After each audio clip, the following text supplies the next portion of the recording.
Olá, o Revista está no ar. A Lei nº 12.965 de 2014, conhecida como Marco Civil na Internet, estabelece princípios, garantias, direitos e deveres para o uso da rede no Brasil. Em vigor há quase 7 meses, as determinações da nova legislação ainda geram dúvidas. Para nos ajudar a entender mais sobre o assunto, eu recebo no estúdio Mara Pires Pena, professora de Filosofia do Direito da PUC Minas. Professora, muito obrigado por estar aqui conosco e participar com a gente. Professora, a gente vê aí nesses últimos anos que surgiu uma discussão muito grande em relação à regulamentação e leis para o uso da internet. Como que era antes e como que é atualmente, depois da aprovação da Lei do Marco Civil no ano passado? Obrigada pelo convite, Mauro. A lei ela existe como um instrumento regulador desse instrumento de comunicação que nós temos, que é a internet. Existia antes, o direito teve algumas dificuldades de atuar sobre as relações humanas antes dessa lei, mas nós podíamos aplicar e ainda podemos aplicar várias leis que nós já temos. Por exemplo, alguns crimes que acontecem via internet, nós podemos aplicar a legislação penal. Né? As relações de direito do consumidor, por exemplo, contratos, compra e venda através da internet, nós aplicamos o Código de Defesa do Consumidor e continuamos aplicando. Mas essa nova lei veio regulamentar muitos outros fatores que nós não... são novidades no nosso mundo, né, com o desenvolvimento da internet, a facilidade de comunicação, que são, por exemplo, questões de armazenamento de dados, de comunicação entre as pessoas e também a questão do abuso de alguns direitos que são praticados através desse meio que é a internet, né? A maior parte das atividades que nós praticamos no mundo virtual, nós também praticamos no mundo pessoal, por exemplo, furto, né? Uso indevido de imagens. Todas essas atividades, em regra, nós compartilhamos na vida real, nós realizamos na vida real. Mas através da internet, alguns atos tomaram uma dimensão muito maior. Por exemplo, quando nós compartilhamos uma imagem na internet, é diferente, toma uma proporção muito maior do que utilizar uma imagem irregular numa revista. Né? A internet dá uma proporção muito maior para esse fato irregular. Então foi necessária a regulamentação através dessa lei em virtude de algumas novidades, né, e proporções no comportamento humano que crescem nesse novo meio de comunicação que é a internet. E professora, então existiam formas de punir, né, crimes ou de algumas, digamos, coisas que fugiam da lei dentro da internet, mas não existia uma regulamentação específica para isso. Então foi assim que surgiu o Marco Civil? O que é o Marco Civil da internet?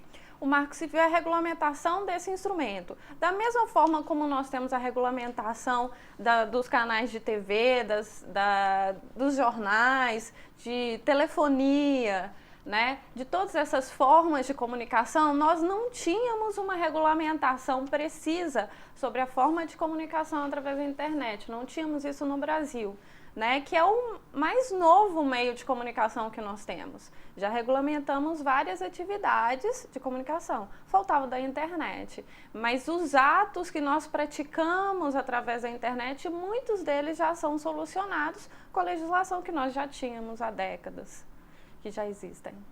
E professora, a gente vê aí que existem várias formas, né, de poder trabalhar aí no meio da internet. A internet já não é um meio livre, então para que uma lei que regulamenta o uso dela? Mauro, acontece que o direito à liberdade de expressão, que acontece, né, nós nos manifestamos através da internet, e é uma manifestação muito ampla, porque mais facilitada. Nos jornais, revistas, você passa por uma aprovação de um editor, você tem que ser um jornalista contratado. Através da internet, todo mundo manifesta, né? Então, essa nova regulamentação veio para auxiliar e estabelecer essa liberdade. Por quê? As pessoas têm as liberdade de locomoção, liberdade de expressão, mas em algumas situações todo ser humano abusa das liberdades, né? Então eu tenho a liberdade de me expressar, mas essa liberdade, eu não posso usar esse meu direito de liberdade para ofender o direito do próximo. E no momento em que eu uso essa minha liberdade, esse espaço tão aberto e amplo que é a internet para me manifestar, então agora eu posso escrever qualquer coisa que eu queira na internet. Não, você não pode utilizar essa liberdade para ofender o próximo. E aí é essa importância que a internet trouxe, essa facilidade de comunicação também trouxe uma maior dimensão para as lesões que acontecem a direitos de outras pessoas, por exemplo, lesão de direito de imagem, de privacidade, né? Nós temos vários casos em que fotos íntimas são veiculadas na internet e isso toma uma proporção muito maior, né, do que se essas fotos tivessem sido veiculadas de forma irregular num veículo de menor abrangência, como uma revista ou uma propaganda, um outdoor. Nenhuma liberdade pode ser usada para ofender o outro, ofender o próximo. E é isso que nós precisamos regulamentar nessa nossa liberdade que nós queremos de expressão, mas também queremos estar seguros de que eu não serei ofendido e de uma forma muito grave, que é a internet. Quando você joga os dados na internet, você não consegue retomá-los, né? Professora, a gente falava aí dessa questão do limite, do direito. Quais que são os tipos de violações mais comuns que acontecem na internet, além desses que você já citou? As pessoas talvez não percebam ainda, porque realmente é um instrumento que a grande população tem começado a utilizar e tem surgido novas formas de utilização desse meio de comunicação, mas uma das formas que essa lei veio regulamentar é a restrição de acessos, sigilos de acessos. As pessoas ainda hoje, muitas não sabem que no momento em que você faz uma pesquisa, por exemplo, num grande site de pesquisa como o Google, você está enviando dados dos seus acessos e esses dados, eles são utilizados de alguns meios que a gente não tem controle ainda antes dessa lei.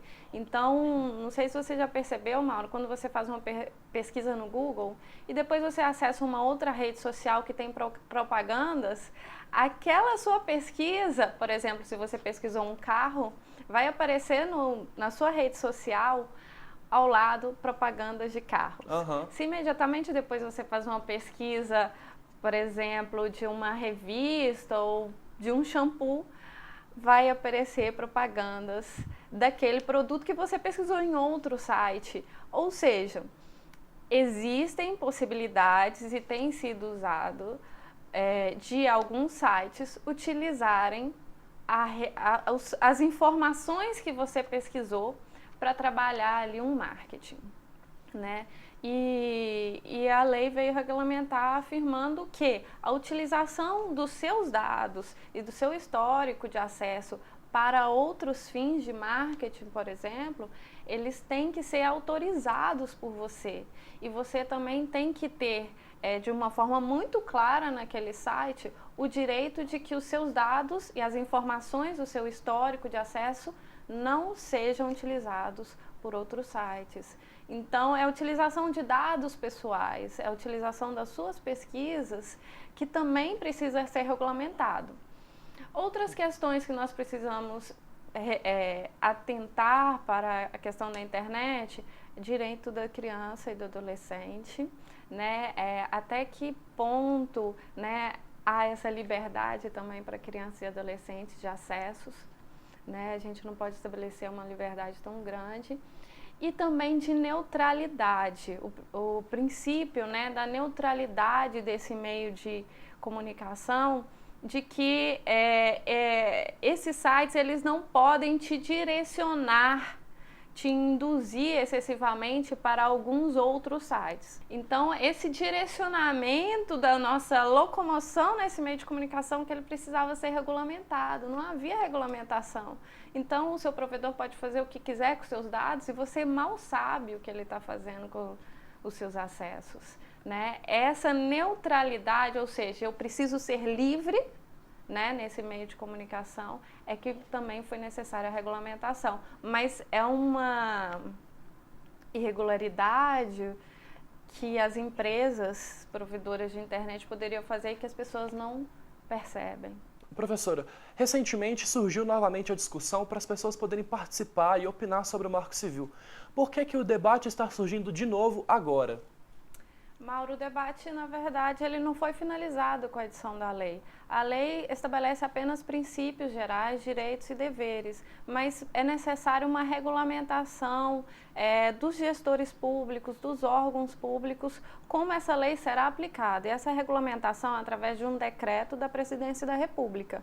O debate é para que todas as pessoas possam participar para a elaboração desse decreto. Isso significa que a Presidência da República está nos dando uma oportunidade de influenciar na regulamentação de uma lei que existe. Nós precisamos regulamentar para que vários direitos lá sejam aplicados. E qual que é a importância das pessoas poderem participar desse processo também? A questão é a democracia. Nós não participamos da democracia somente no voto, nós podemos participar o tempo todo. A importância é ocupar esse espaço democrático, ainda mais um instrumento que todas as pessoas têm interesse de usar. E nós precisamos, existem pessoas que ainda não usam, mas nós precisamos dar acesso até essas pessoas. É importante que todos participem, basta acessar o site do Ministério da Justiça e opinar sobre vários pontos de discussão que lá foram postos pela Presidência da República. E professora, quais são esses pontos de debate e qual que é o site também para quem quiser poder participar, tá opinando aí sobre o Marco Civil? Bem, o site basta colocar participação, sem cedilha e sem tio, .mj, MJ é de Ministério da Justiça, .gov.br/Marco Civil. Lá as pessoas terão 4 grandes tópicos de assuntos que a Presidência da República, através desse ministério, está abrindo ao debate. Primeiro ponto é a neutralidade desse meio de comunicação, A internet é livre, deve ser neutra. O segundo ponto é a privacidade das informações, a minha privacidade. Terceiro ponto, registros de acessos, onde esses registros estarão, quais são as regras, inclusive para investigação policial. E o terceiro ponto são outros que o Ministério da Justiça colocou ao debate, como o direito da criança e adolescente, competência para julgamento das ações judiciais, contratos, educação digital, etc. Ok. Professora, muitíssimo obrigado pela sua participação aqui com a gente hoje. Eu que agradeço, na oportunidade. E nós vamos para um rápido intervalo. Confira no próximo bloco os destaques da história do Carnaval de Belo Horizonte. A nossa equipe acompanha também a movimentação dos foliões que vão lotar a capital nos desfiles dos blocos de rua. Não saia daí, a gente volta já já!